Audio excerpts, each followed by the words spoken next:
Assalamualaikum warahmatullahi wabarakatuh. Alhamdulillah kita bertemu lagi dalam kapsul Hijrah, yang mana pada siri kali ini kita akan berbicara tentang seorang wanita yang mulia yang turut serta berhijrah ke Madinah, iaitu Asma binti Abu Bakar radhiyallahu anha, yang merupakan puteri kepada Khalifah Abu Bakar radhiyallahu anhu.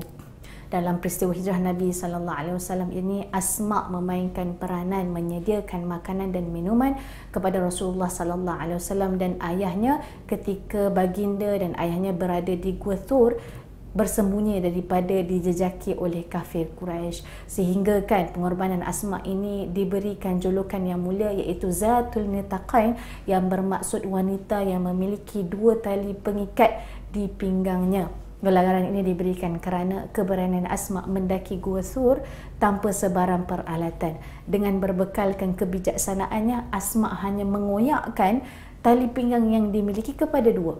Yang pertama digunakan untuk mengikat satu bekalan makanan, dan satu lagi ikatan digunakan untuk mengikat bekalan minuman. Dan ketika Rasulullah SAW melihat kerana itu, Rasulullah mendoakan agar Asma dikurniakan tali pinggang di syurga. Subhanallah, begitu besar pengorbanan Asma dalam menjayakan hijrah Nabi SAW. Dan para penonton yang dirahmati oleh Allah sekalian, kalau kita telusuri sirah Asma ini, terlalu banyak pengajaran yang boleh kita ambil. Cuma kisah yang boleh kita ambil pada sirah kali ini adalah Asma menceritakan pada satu ketika baginda SAW ketika berhijrah bersama Abu Bakar. Pada waktu itu Abu Bakar membawa ke semua hartanya. Kemudian datukku Abu Quhafah yang buta berkata kepada kami, sesungguhnya kepergian Abu Bakar bersama harta-hartanya telah menyedihkan kamu semua. Aku berkata, tidak wahai datukku, sesungguhnya Abu Bakar telah meninggalkan kami harta yang banyak.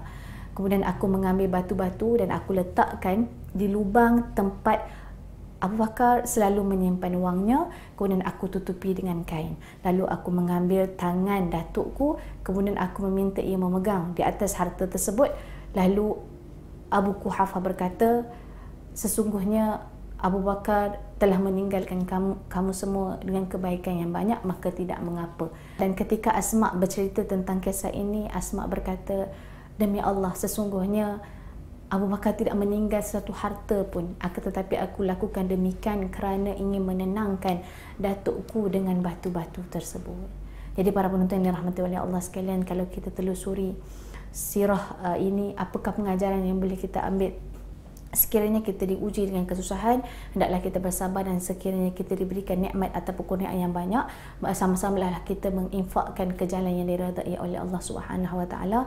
Dan yang kedua, pengorbanan memerlukan keberanian. Cuba kita bayangkan Asma menghantar makanan ke Gua Thur kepada orang yang diburu oleh musuh, dan beliau perlu meninggalkan tanpa sebarang jejak. Tentulah pengorbanan ini memerlukan keberanian yang luar biasa. Kemudian yang ketiga, pengorbanan memerlukan kecakalan dan kesabaran. Dan kalau kita lihat Asma sendiri, walaupun dia tinggalkan tanpa harta, tetapi mereka terus cekal dan sabar menghadapi hari-hari yang mendatang. Oleh itu para penonton yang dirahmati oleh Allah sekalian, setiap orang mempunyai kelebihan dan kemampuan yang tersendiri dalam menyumbangkan sesuatu dalam agama ini.